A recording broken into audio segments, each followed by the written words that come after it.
자, 이제 지적재산권으로 넘어가도록 하겠습니다. 지적재산권 역시 의약품 지적재산권이 가장 지금 큰 쟁점이 되고 있는데, 예. 우선 그 얘기부터 좀 해주실까요? 그죠. 이게 이제 제가 지적권 얘기를 여러 군데 하다 보면 느끼는 것 중에 하나가 이제 너무 어렵다. 네, 쉽게 해주세요. 이게 최근 쉽게 한번 변리사가 먹고 사는 거예요. 근데 남편은 쉽게 해주실 겁니다.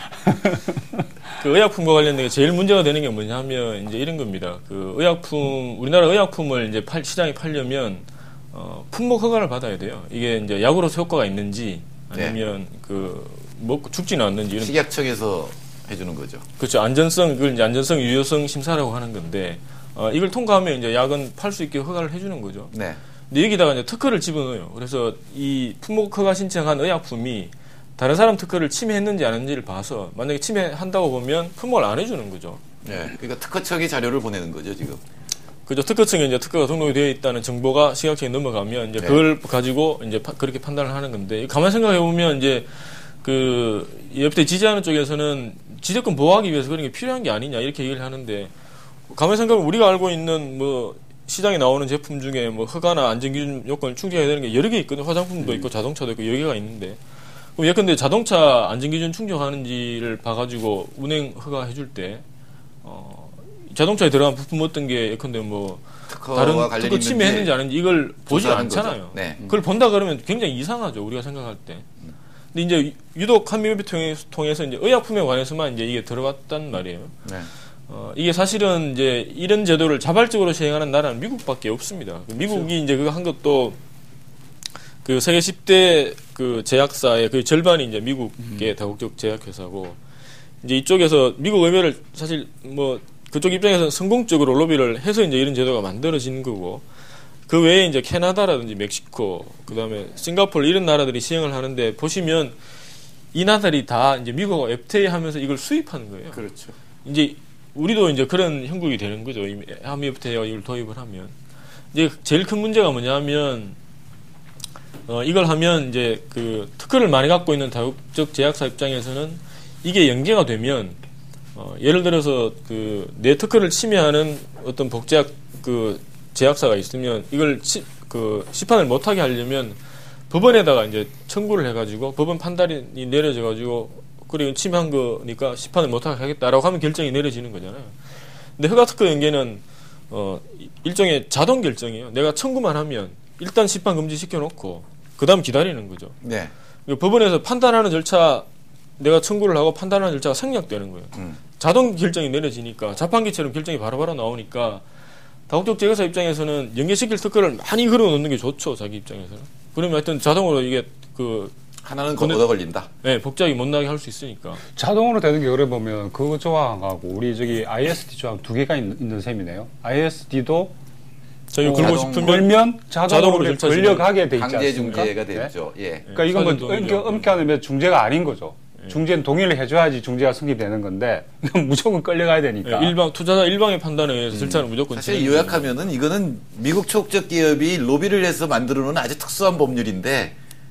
그런 제약회사가 없는 한국에 지금 적용되기 때문에 복제약 위주인 한국 제약 산업은 굉장히 타격이 크다 이런 거죠. 네, 옛날에는 시판 된 다음에 한참 지나다가 뭐 이 소송을 당하든 말든이었는데 이건 자동적으로 지금 문제가 되는 거죠.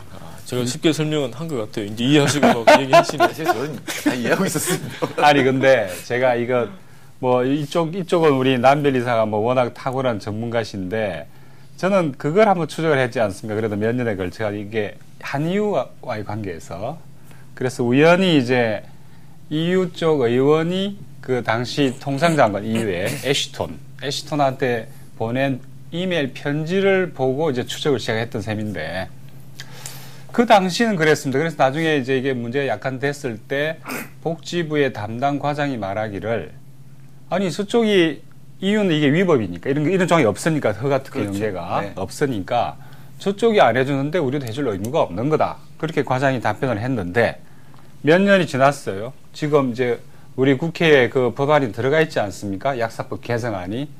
그 시점에 와서 담당 과장은 이게 국제적인 약속인데 다 해줘야 된다. 아니 그리고 국내법을 바꿔버리면 다 해주는 거죠. 뭐 그래서 그때도 그 여러 가지 예를 들어서 이 조항은 미국에 대해서만 적용된다. 뭐 부칙을 붙이든 하든 최국대 위반입니다.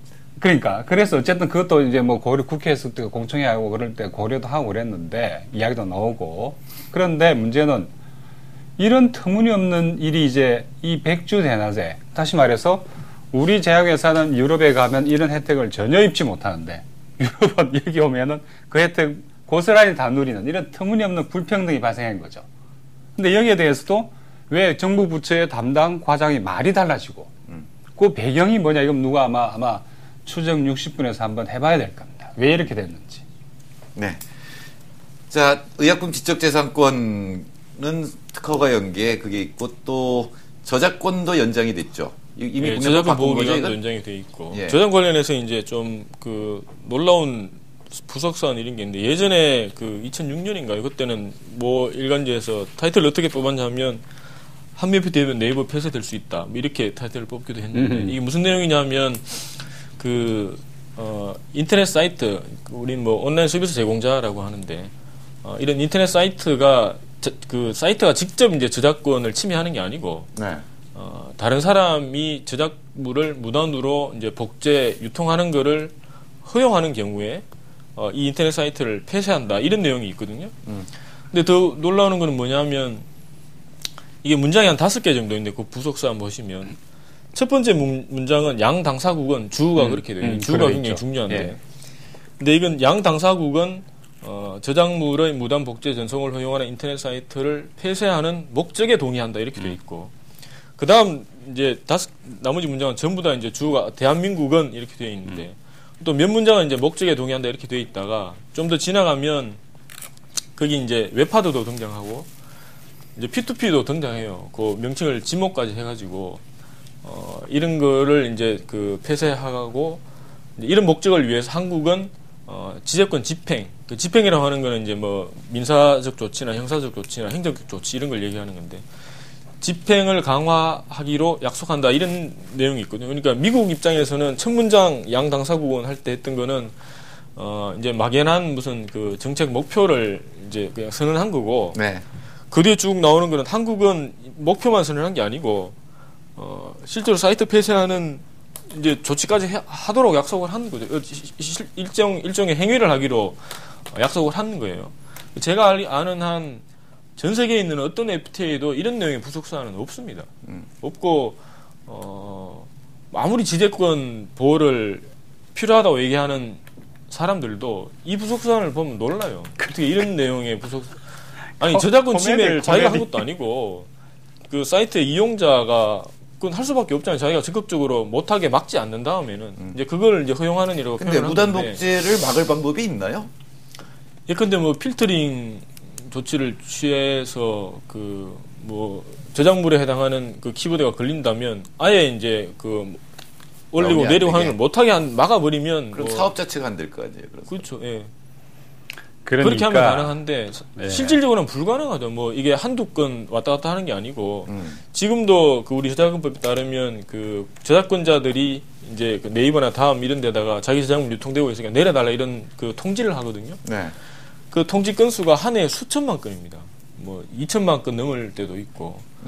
그러니까 그 네이버나 다음 입장에서는 이게 요청이 워낙 많이 들어오니까 원래대로 하려면 이 사람이 주장하는 게 이제 저작권자이고 유통되고 있는 게 저작권 침해인지를 이제 판단을 해가지고 그걸 가려서 해야 되는데 이게 워낙 많으니까 비용이 제일 싼 방법은 뭐냐면 요청 들어오면 다 내려버리는 거죠. 근데 그렇게 하는 게 제일 쉬운 방법이고 그러니까 이게 그 일종의 정보나 이런 걸 유통하는 게 굉장히 제약을 받을 수 있는 제도라고 할 수 있죠, 이거는.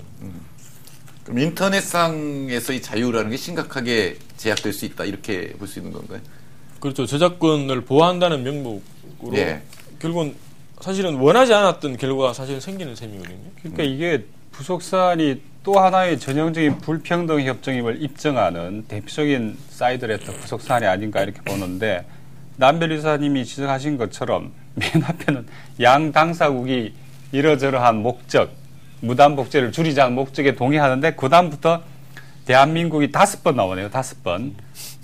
맨 앞에 딱 한 번 양 당사국이 나오고 나머지 5번은 다 대한민국만 예를 들어 인터넷 사이트를 네이버나 이걸 폐쇄하는 목적에 동의한다. 왜 그 저기다 주어를 안 없앴을까요? 그러니까 세상에 이런 사이드 레터가 어딨냐, 외교 문서가 어딨냐는 거죠. 네, 미국은 무단 복제 안 하는 모양이죠. 뭐 미국 애들은. 아니 처음에는 양당사국으로 시작해서 그 다음에 내리 5번 다 대한민국이에요. 근데 이게 이제 저걸 2006년도에 문제 제기를 했을 때 그 외교부가 뭐라고 했냐면 저거는 이제 법원에서 판결로 할 수 있다라고 하는 거를 이렇게 한 거고 행정부가 저런 걸 하겠냐라고 그랬었거든요. 근데 그 후에 이제 저작권법을 그게 아마 2009년일 텐데 저작권을 바꿔가지고 소위 이제 그 삼진 아웃제를 도입을 해요. 이게 야구에서 스트라이크 3번 맞으면 아웃되는 것처럼 저작권 무단 전송한다라고 하는 경고를 3번 맞으면 그 이용자에 대해서는 그 계정을 뭐 몇 개월 동안 정지하는 제도가 있고 그다음에 그보다 하나 더 나간 게 뭐냐면 이제 그런 그 저작물이 유통되고 했던 그 게시판 저작물 게시판이라고 해놨는데 게시판의 운영을 정지하는 게 있어요. 근데 이런 저작권 삼진 아웃제를 최근 들어서 이제 프랑스, 영국 몇몇 나라들이 도입을 하는데 이런 게시판 삼진 아웃제와 같은 거는 도입을 안 주로 이제 이 저작권 침해한 사람이 이용자니까 네. 게시판 운영자는 침해한 행위가 아니고 이제 그런 공간을 만들어준 사람이잖아요. 근데 그 사람한테 직접 제재를 하는 게 아니고 저작권 침해 행위를 한 이용자를 상대로 이제 뭐 계정 정지하고 이런 게 있는데 게시판 정지하는 건 사실은 전 세계 우리나라밖에 없는 거고 이게 왜 들어왔냐고 가만히 보면 이제 이거와 연관이 있죠. 이 부속사안하고 이 부속사안은 사이트 폐쇄고 이걸 실현하는 단계 중에 하나가 이제 게시판 일정 기간 동안 정지시키는. 한미협회는 이미 효력을 발휘하고 있다 이렇게 봐야 되겠네요. 그런. 자, 지적재산권 관련해서 조금 구체적인 질문이 들어왔는데 종자 특허에 관한 얘기를 물어봤습니다. 가령 몬산토 같은 그 다국적 기업에 더 많은 종자 특허에 관한 로열티를 줘야 되는 거 아니냐? 어떻습니까? 종자 특허에 관한 규정이 있나요? 종자 특허에 관해서 특별한 규정은 없고 그 특허권에 관해서는 이제 기간을 연장해주는 제도가 있는데요. 네. 한미협회는 주로 이제 저작권 그다음에 그 집행과 관한 내용이 많고 특허와 관련된 것들은 사실 그 86년도에 미국이 통상법을 바꾸면서 통상법 그 301조 발동 요건 중에 하나로 이제 상대국의 그 지적권 정책 관행 이런 게 미국 통상에 뭐 불합리한 영향을 주는 경우에 미국 보복을 하는 거죠. 네. 네. 무역 대표부가 그거는 이게 재량적 판단해가지고 보복할 건지 말지 하는 게 아니고 의무적으로 보복처를 하도록 했어요. 그게 레이건 행정부 때 그걸 해가지고 그 조사를 맨 처음 시작한 게 그때 이제 전두환 군사정권 당시에 한국이었거든요. 그 다음 이제 브라질이었는데 그래서 85년도에 이제 그 협상을 합니다. 우리나라하고 해서 이제 10달 만에 그게 끝나가지고 우리나라 법이 죄다 바뀌고 그때 이제 그 특허와 관련된 강화되는 내용은 그때 많이 들어가 있고 그때 못한 것 중에 일부가 이제 한미협회 통해서 이제 저작권 이런 부분 들어가 있어서 근데 종자 특허 관련해서는 뭐 기간을 좀 연장하는 거 예를 들면 그 특허청 심사하는 과정에서 기간이 좀 들면 어느 정도 이상 걸리면 이제 그만큼 보상해주는 차원에서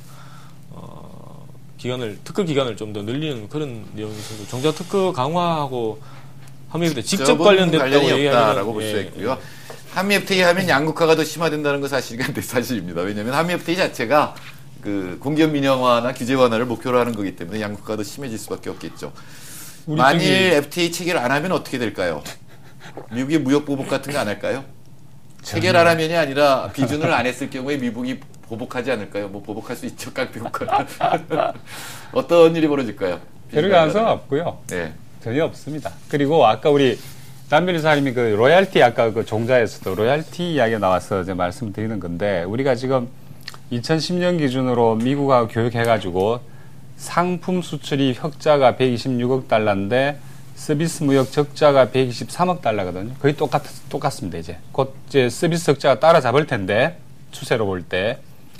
그런데 그 서비스 적자 가운데 로얄티로 인한 적자가 매년 49억 불입니다. 이 49억 불이라 하면은 우리가 자동차를 2010년에 미국에 한 60억 달러 수출했거든요. 자동차 부품 빼고 흑자가 60억 불쯤 될 겁니다. 그런데 이 보세요. 자동차 한 해 죽으라고 수출해 60억 불 벌어들였다 치더라도 로얄티로 50억 달러가 다 갑니다.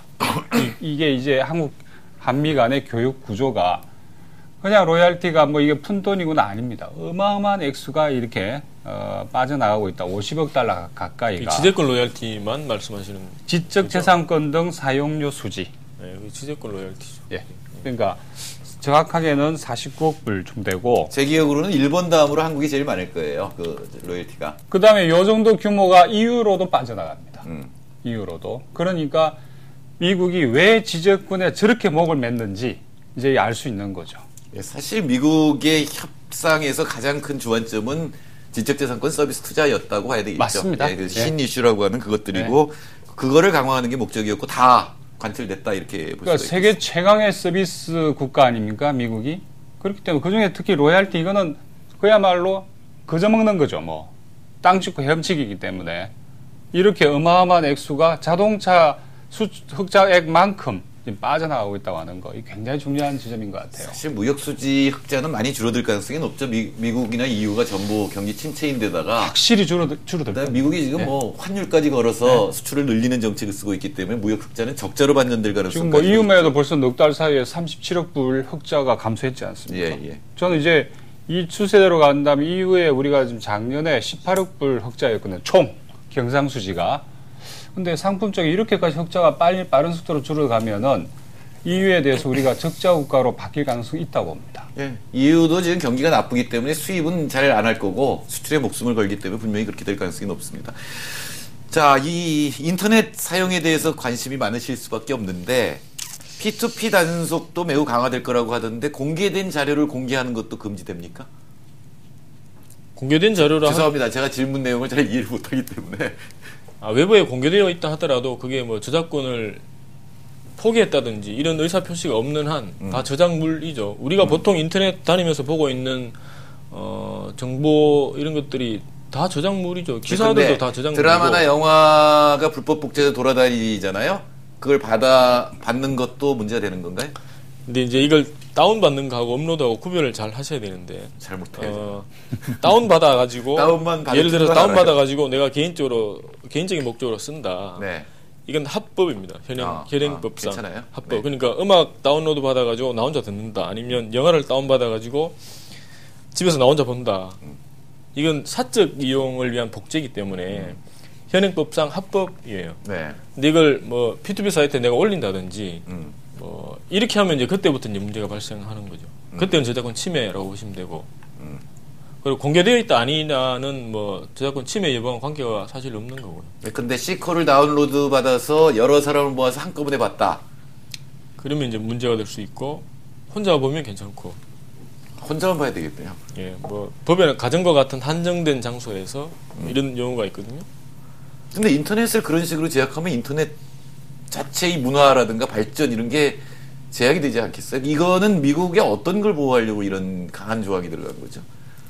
미국이 아무래도 그 저작권 산업이라고 얘기하잖아요. 뭐 콘텐츠 산업이나 영화나 음악 이런 쪽의 수입이 어마어마합니다. 그 미키마우스 미키마우스로 인한 수입 하나만 봐도 제가 그때 본 게 2007년 자료였는데 우리나라 영화 산업 전체 1년 매출보다 미키마우스 하나 캐릭터 갖고 버는 수입이 더 많아요. 아, 그래요? 그게 그래서 저작권법 상표 이름이 이름인데. 미키마우스법이에요. 예, 그러니까 50년에서 70년을 늘린 법 이름이 미키마우스법이죠. 예, 그러니까 걔들이 그 저작권 만료 기간에 다가오니까 미국 유럽에서 예. 기간을 늘려버린 거고. 20년 동안 더 돈 벌려고 그렇게 만든 거죠. 예, 그리고 그 늘어난 우리나라에 그 기간이 법이 이제 우리나라에 들어와서 들어오는 저작권법이 70년이 됐죠. 저작권이.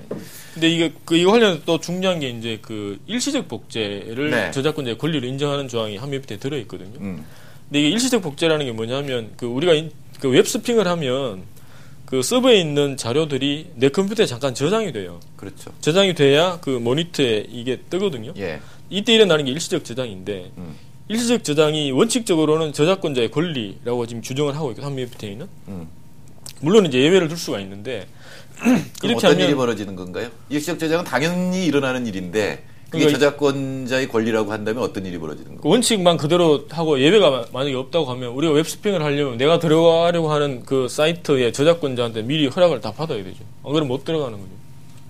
그걸 어떻게 해요?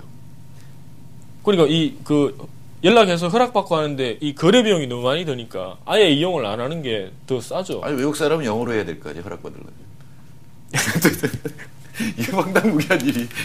이게 물론 이제 예외를 두니까 뭐 사적으로 그렇게 하는 거는 침해라고 하는 거는 우리 법감정에 너무나 반하니까 그렇게 하지는 않을 텐데 이게 원칙과 예외가 거꾸로 됐다는 거죠. 이거는. 네. 자, 또 하나의 질문이 약이 특허가 강해져서 비싸진다는 거죠. 네, 비싸집니다.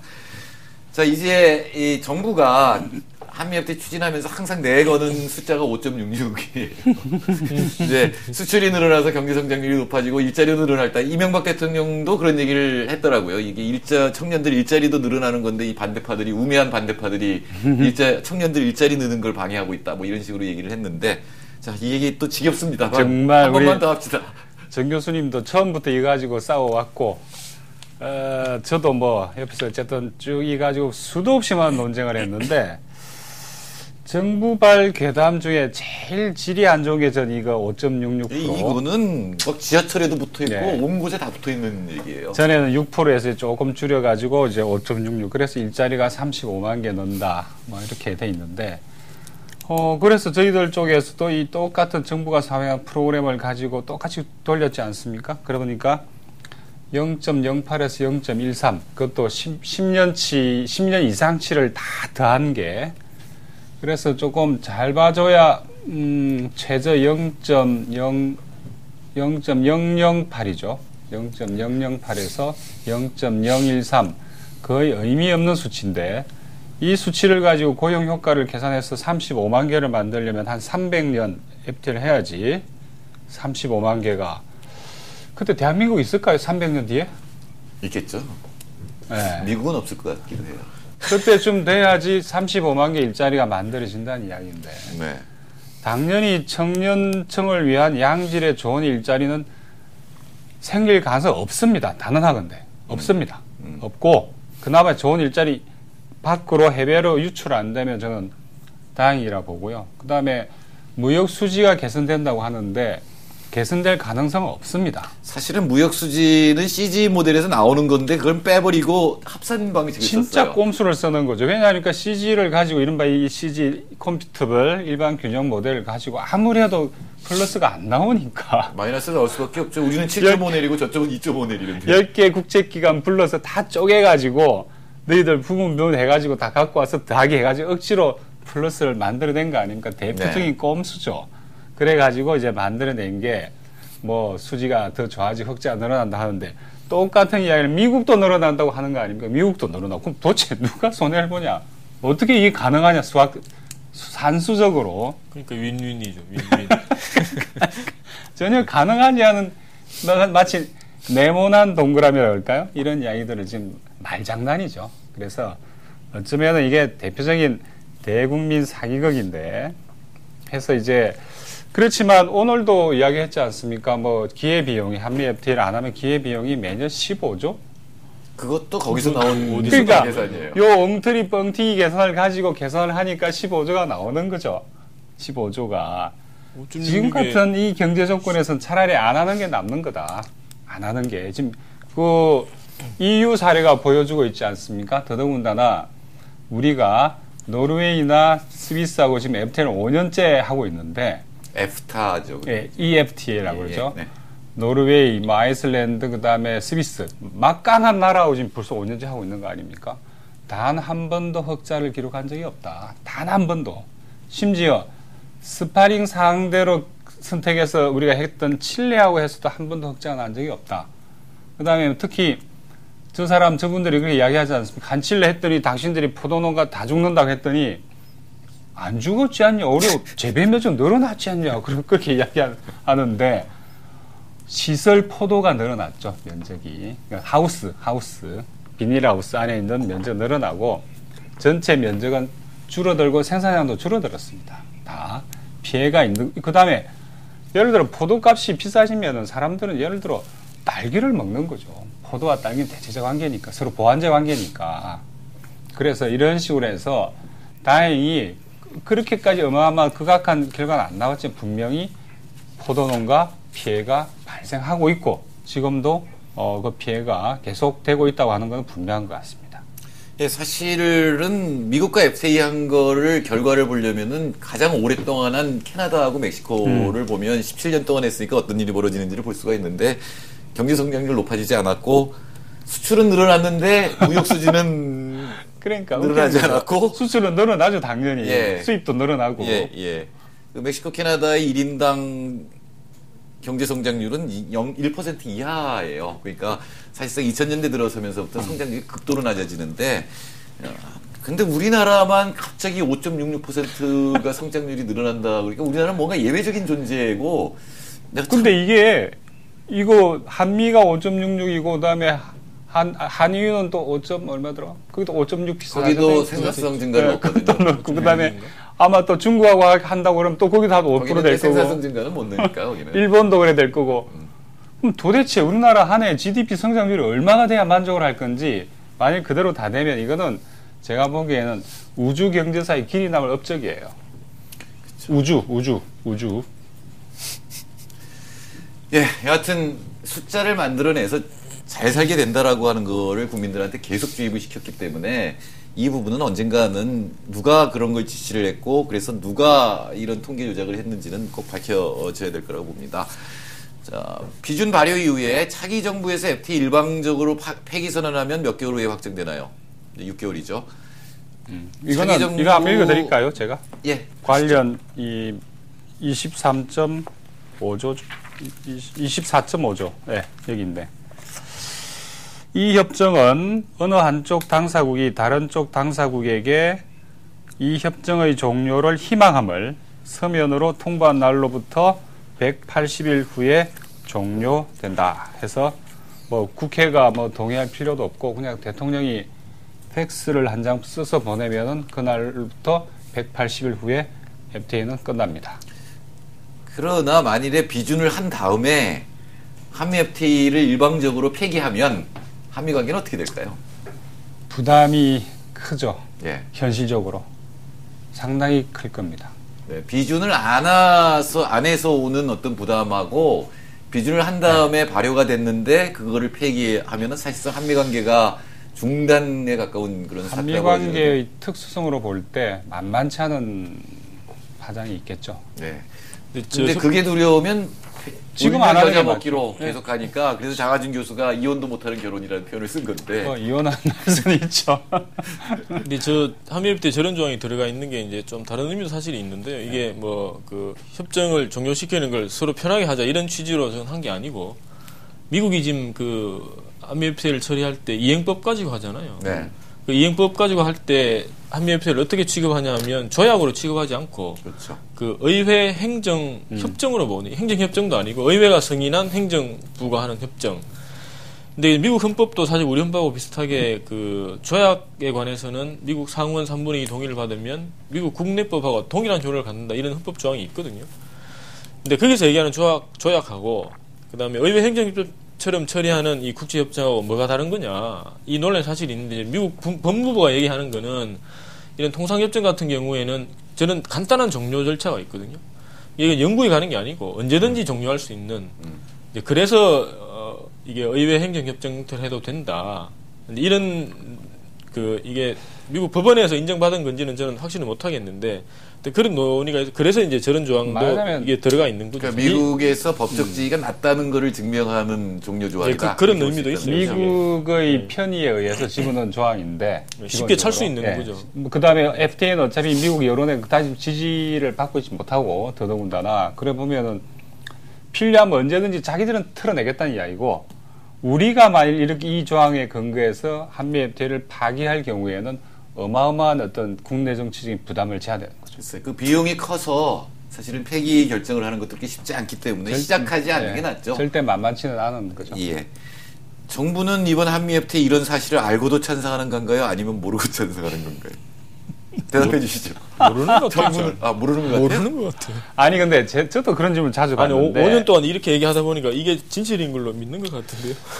올해 초에 그 IMF에서 자기 내부 감사 보고서를 냈지 않습니까? 그 보고서 굉장히 재밌던데 저도 읽으면서 근데 여러 가지 왜 IMF가 금융위기를 막지 못했냐 하는 게 이제 그 감사의 내용인데 그 중에 첫 번째로 지적하는 것이 그룹싱크, 그러니까 집단 사고. 다시 말해서 절대 미국 금융시장이 실패할 리가 없다. 그 다음에 뭐 여러 가지 CG 여기는 CG지만 거기도 이제 뭐 일반 균형 모델이 있지 않습니까? 계산하는 방법이 그런 균형 모델에 따라서 계산을 해봐도 이거는 뭐 나쁘지 않다. DSG라는 걸 쓰죠. 네. 여전히 뭐 괜찮은 거다. 이런 어떤 일반 균형 모델 신고준파 경제학에서 만들어낸 거기에 대한 과신들. 그렇지만 제일 중요하게 보는 게 이 집단 사고. 집단 체면이죠. 네, 집단 우리들 체면. 얘기는 다 옳다. 그러니까 그리고 서로 옳다 그러면서 쟤들은 항상 체면들을 틀렸다. 그러니까 예를 들어서 지금 우리 정부도 똑같은 게 저 반대파 놈들은 맨날 반미 감정 때문에 저러는 거다. 어떤 합리성도 없다. 틀렸다. 우리가 옳다. 그리고 설사 내부에 다른 이견이 있다 하더라도 누가 어떤 공무원이 감히 그 자리에서 이견을 이야기하겠습니까? 네. 우리 정태인 선생님이 옛날 빼고. 그러니까 있을 수 없는 일인 거죠. 자기들끼리만 그 어떤 뭐 이 조롱 안에 갇혀가지고 우리 생각이 옳다. 이거 하면 수출 늘어날 거고 GDP 성장한다. 그래서 우리 사회 좋아진다. 예, 거기다 체면이 하나 더 있는 거는 중국이 빨리 제조업에서 따라올 거기 때문에 우리는 서비스업으로 가야 된다. 서비스업을 발전시키려면 규제를 없애야 된다. 규제를 한꺼번에 없애는 방법이 한미 FTA다. 이게 노무현 대통령, 전 대통령이 아주 후회하셨지만 이 사고였고 그게 지금 정부와 사실은 이게 재벌의 사고거든요. 사실 재벌 뭐 입장에서는 노 대통령의 사고였다기보다는 그게 통상 관료, 경제 관료, 동시에 재벌, 이 네. 복합체. 예, 그렇죠. 복합체의 어떤 그 멘탈리티 혹은 그 사고 방식에 뭐 어떻게 보면 노 대통령이 포섭된 게 아닐까요? 그런 거죠. 삼성 입장에서는 지금 보험시장, 민간 의료보험 시장을 늘리는 게 가장 손쉽게 돈을 많이 버는 방법인데 이게 건강보험 때문에 그게 한계가 있는 건데 건강보험을 없애게 되는 거는 지금 의료산업을 발전을 위해서 이게 이제 재경부 논리고 삼성 역시 이제 이쪽에서 수익을 올리기 위해서 사실상 합작한 것이 미국 제약계 회사라든가 미국 병원계하고 합작한 것이 한미 FTA다 이렇게 볼 수가 있겠죠. 자, 정부가 주장하는 15조 6천억 원이라는 기회비용 이거 또 나왔네요. 그건 뭐 잊어버리셔도 되는 수치라고 봐요. 전혀 근거가 없습니다. 그 무역협회에서 작년 총괄 만들었죠. 네, 이게 다 이게 줄줄이 이게 연결된 건데 네. 그 이른바 5.66%의 계산을 그거는 진실하고 그때는 놓고 6%로 잡았겠죠. 예, 근데 그러니까 옛날에 이게 6%였을 그러니까. 때. G20 회의 개최할 때 그 기회비용보다 훨씬 적네요. 근데 그렇게 정부가 발표한 기회비용이 그 여기까지 320조짜리가 뭐였죠? 320조짜리 그게 G20인가? G20이었던 네. 것 같아요. 이번에 평창 올림픽도 뭐 64조? 하여튼 그 숫자가 맞은 적이 한 번도 없어요. FTA 하지 말고 그 G20 회의 하는 그러니까 거 G20만 계속 하면은 이런 거 할 필요가 없는 거죠. 네. 하여튼 뭐 얼마나 계산을 잘못하면은 우리 인천공항철도는 9% 맞췄어요. 100명 탈 거라 그랬는데 9명 탔어요. 자, 이제 진짜 중요한 문제를 또 질문을 하셨는데 언론에는 일본도 TPP 협상한다고 난리인데 이제 환태평양 자유무역 협정이죠.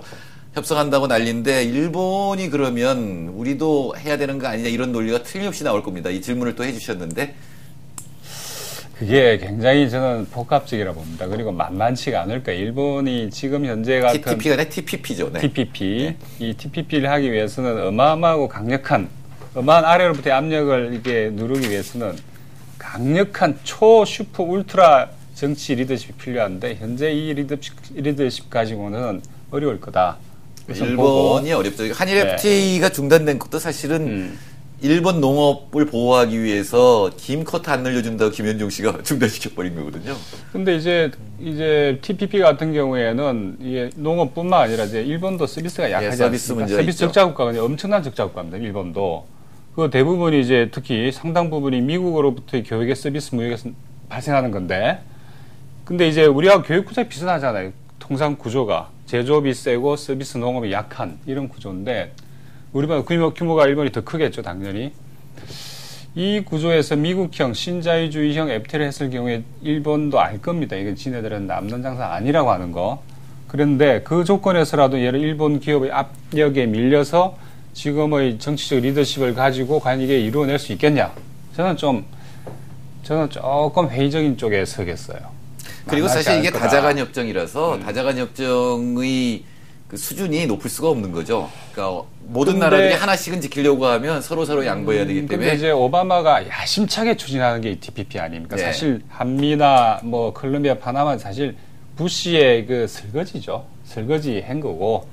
근데 실제로 오바마가 관심을 갖는 게 TPP인데 현재 일본의 정치적 조건이 저는 조금 아니지 않냐 그런 쪽에 좀 판단이 있어요. 사실은 TPP는 중국 고립화인데, 그러니까 국제 사실은 정치적으로 보면 그렇죠. 예, 아시아가 가장 활력 있고 아시아 공동체의 움직임이 있으니까 미국 입장에서는 이게 중국 주도로 넘어가면 안 되니까 그걸 견제하려고 지금 들어온 건데. 특히 그렇지 않습니까? 이번에 우리가 연평 때도 봤지만 미국 같은 경우에는 지난 그 사람들 이렇게 생각을 해요. 사고가 뭐냐면은 과거 부시 때 중동에 집중하느라고 아시아를 비웠더니 중국이 다 먹었다. 여기서 우리가 존재감을 키워야 된다고 하는 게 이번에 국방 4개년 계획이나 이런 거 다 그런 흐름이거든요. 네. 그래서 TPP 역시 그런 어떤 국제 정치적이고 전략적인 고려들, 계산들이 저는 깔려 있다 봅니다. 미국 입장에서. 예, 사실은 다자간 협정이 어려운 것이 미국이 나프타 이후에 총력을 기울인 건 FTAA였어요. 그죠? 남미까지 다 이제 한꺼번에 나프타 깨졌죠. 안에 집어넣는 건데 그게 깨졌죠. 예. 그러니까 미국이 강력하게 추진을 했지만 각 나라들이 자기가 지킬 거 하나씩만 지켜버려도 이게 협상이 깨지죠. 제대로 안 되기 때문에 이 걱정도 질문이 또 들어왔는데 일본이 환태평양 경제 동반자 협정을 추진하면 우리나라의 미국 시장 선점 효과가 없어진다고 하는데요. 근데 제가 보기에 이 협상이 아무리 빨라도 한 3년은 갈 것 같아요. 협상만. 근데 그렇습니다. 저는 시장 선점론, 그다음에 경제 영토론 하는 것이 비교적 처음부터 이렇게 만든 정부 측의 담론 아닙니까? 그다음에 FTA가 대세론. 그 담론 싸움에서 보자면 대세론, 시장 선점론, 경제 영토론 비교적 최근에 나온 거고. 근데 다 따지고 보면 참 유치하게. 아니, 참여정부 때도 있었어요. 광개토 대왕을 등장시켰잖아요. 근데 미국 시장을 점령하는. 경제 영토라고 딱 집어서 이야기하지는 않았던 것 같은데. 하여튼 광개토 대왕은 나왔죠. 근데 다 거꾸로 적용을 해보면은 마찬가지로 우리가 미국의 경제 영토가 될 수 있고 우리 시장이 미국에 선점당하는 효과도 봐야 된다는 건데 더 중요한 거는 과거에 나프타라는 게 어떻게 보면 장벽 아닙니까? 특히 일본 자동차로 봐서 장벽인데 그 장벽 하에서 일본 자동차 제일 많이 팔렸어요. 오히려 또 그 장벽이 있음에도 불구하고 우리 현대차 다 들어갔잖아요. 그래서 그걸 통해서 선점 효과가 난다고 하는 건 사실은 저는 좀 이데올로기라고 봅니다. 그런 거 그렇죠. 없을 겁니다. 사실 경제 영토가 제일 넓은 나라는 멕시코하고 칠레예요. 미국하고 네. EU하고 같이 FTA를 맺고 10개 이상 FTA 맺은 두 나라인데 그러니까 더더구나 황당한 게 마치 미국 시장이 마치 옛날 과거 서부 개척 시대처럼 뛰어가기만 하면 우리 땅이 될 것처럼 하는 그 사고가 어디서 나왔냐 하는 게 좀 의문스러워요. 칠레하고 멕시코가 굉장히 부러운 모양이고 멕시코처럼 되고 싶다는 게 굉장히 강한 것 같습니다. 남별 이사한테 질문이 될 것 같은데 우리도 미국처럼 이행법 만들면 안 되나요? 저는 좀 법리적으로 고민을 해볼 필요가 실제로 비슷한 걸 만들려고 한 거고 지금 국회에 지금 있는 법안도 그런 비슷한 성격을 갖고 있지 않나요? 근데 지금 질문하신 취지는 이제 미국 이행법이 FTA의 효력을 부정하는 형태로 되어 있으니까 그런 거와 비슷한 걸 할 수 있지 않느냐 이런 취지 같은데. 그 얘기죠. 일단 상호주의 원칙으로 한미 FTA면 국한해서 이제 그런 걸 하는 거는 좀 문구 이런 건 좀 정교하게 하긴 해야 되겠지만 가능하다고 저는 생각합니다. 우리 현행 헌법 체계 하에서 국제법에서 상호주의라고 하는 거는 적용할 수 있는 원칙 중에 하나니까. 근데 상호주의는 헌법의 원칙은 아니잖아요. 우리 헌법에서도 이제 이게 결국은 조약의 의무를 국내법적으로 수용하고 이행하는 거와 관련된 거니까. 아니 저도 남별 이사 의견에 기본적으로 취지나 이런 건 전혀 이의가 없습니다. 그건 단지 이 입법 기술상으로 왜 우리 헌법이 상호주의 원칙에 따라 만들어진 게 아니라 그 자체의 헌법이라고 하는 보편타당한 이념, 예를 들어서 국제조약에 대한 약속의 준수라든가 그 때문에 동등한 지위를 부여해 준 거고. 이것도 이제 헌법 6조에서 얘기하는 그 헌법 절차에 따라서 비준 공포된 조약은 국내법 같은 지위를 갖는 이런 그걸 얘기하시는 것 같은데 이제 그것도 이제 해석의 문제가 남죠. 그러면 이게 그 조약이 그러면 그 적법 절차에 따라서 공포되면 얘 지위를 어디에 둘 거냐, 시행령으로 둘 거냐, 시행규칙을 이 정도의 것만 헌법이 선언을 한 거고 얘를 국내법으로 어떻게 수용할 거냐라고 하는 거는 국회 입법 재량이라고 볼 수도 있어요. 입법 6조 재량으로. 해석을 그렇게 한다면 조약의 지위는 법률상의 지위를 부여하는 거 헌법 6조에 따라서 근데 얘가 국내에 들어가가지고 효력을 발생할 때는 국내 법을 통해서 효력을 발생한다든지 뭐 이렇게 할 수 있죠. 저는 이거 할 수 있다고. 최근에 어떤 변호사님이 그 재미난 의견을 제시하셨던데 뭐냐면은 이게 지금 우리 헌법이 87년 체제 아닙니까? 이른바 민주화 그 6월 항쟁 이후의 결과물인데 그 당시의 어떤 우리 사회의 조건이 이와 같은 지금 이런 FTA를 예견할 수 있을 정도의 그러니까 다시 말해 이런 거는 전혀 예견 못한 상황이었다. 87년 체제가. 상상할 수 없었죠. 네, 전혀 상상할 수 없었던. 그렇기 때문에 일정한 사정 변경의 원칙을 할까요?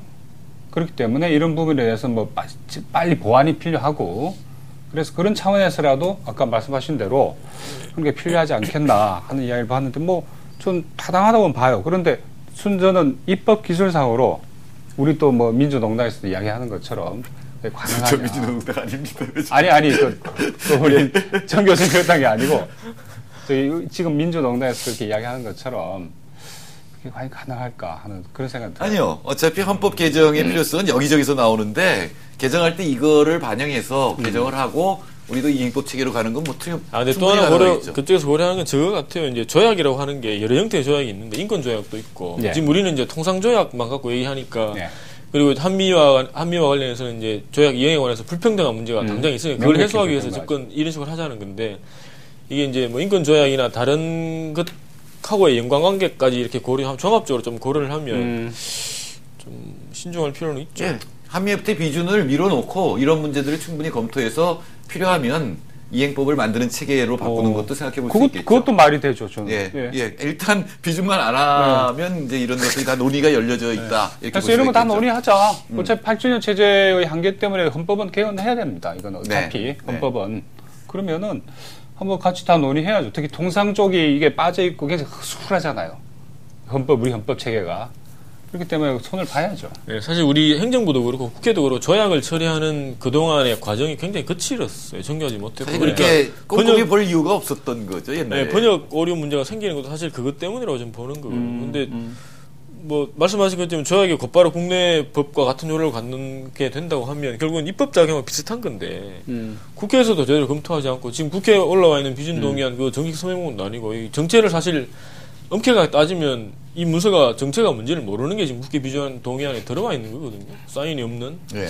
근데 그것도 그냥 국회도 그게 사인이 있는지 없는지 확인도 안 하고 있는지 없는지 모르는 상태로 지금 그냥 통과시키고 진행시키고 하는 건데 이 조약의 체결 그다음에 비준 그다음에 국내법 이행과 관련 이 3단계로 좀 나눠서 이걸 행정부하고 입법부 간의 권한 배분을 하고 있는 헌법 규정을 어떻게 절차적으로 구현할 건지 이런 거에 관한 좀 심도 깊은 논의는 필요한 시점인 것 같아요. 2005년부터 제가 통상 절차법을 만들자고 한 거고, 근데 이번에 나온 거 보니까 이거는 없는 게 나은 통상 절차법이 돼버린 거고, 한미 FTA 엿바꿔 먹기 위해서 만들어낸 것처럼 돼버렸잖아요.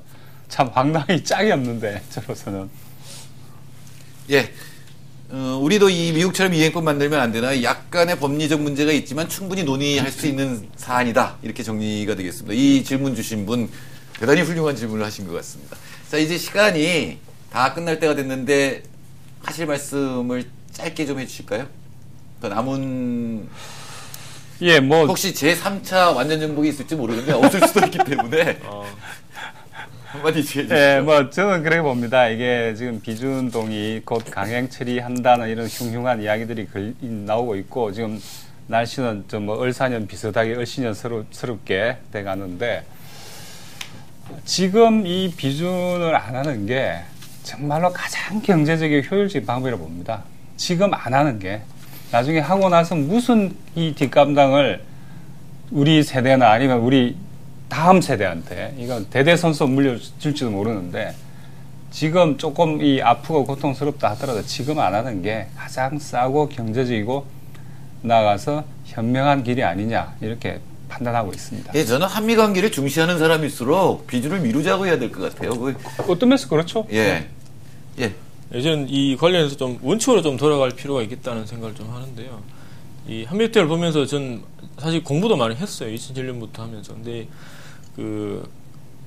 하나 키워드로 말씀드리자면 이게 비상식의 상식화라고 보이는데 예를 들면 좀 전에 얘기했던 일개 투자자 개인이 국가를 상대로 사적 분쟁 해결 절차에 일방적으로 끌고 갈 수 있는 제도 이게 이제 뭐 국제 표준이라든지 이런 식으로 얘기되고 또 뭐 얘기는 안 됐지만 그 비위반 제소라는 것도 이게 들어가 있잖아요. 예. 협정상 의무를 위반하지 않았는데 분쟁 제기하고 뭐 손해배상 해야 되고 이런 제도가 있고 이게 이제 통상법 하는 사람들 입장에서 그게 상식이지만 이라고 얘기하지만 보통 사람들이 생각하는 상식에 비추면 굉장히 이상한 제도들이 이제 우리 법제로 들어오는 뭐 이런 상황이 돼 있는데 이걸 전 우리 사회 내에서 이제 합의도 잘하고 이걸 하려면 저는 국회가 원칙으로 돌아가야 된다고 봐요. 제가 여러 차례 말씀드렸지만 국회가 그런 뭐 몸싸움을 해서 통과시킬 거냐 말 거냐 이거 가지고 이 결론을 낼 사항은 절대로 아니라는 거죠. 좀 네. 객관적인 입장에서 뭐 여기저기서 얘기되고 있는 문제점이 과연 정당한 문제 제기인 건지 정부가 얘기하는 게 맞는 건지 이런 걸 좀 객관적으로 좀 판단을 하고 정리를 좀 했으면 하는 그런 원칙으로 좀 돌아가야 된다고 봅니다.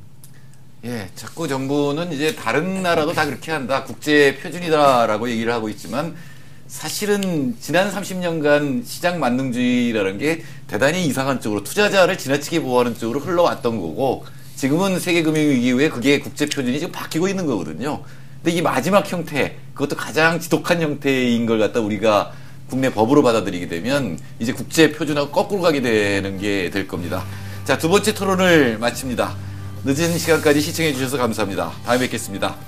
한미 FTA로는 더 이상 안 뵙는 게 좋을 것 같은데요. 다른 주제로 좀 보지 완전 맙시다. 정복 좀 했으면 좋겠는데 또 만나야 될지도 모르겠습니다. 안녕히 주무십시오.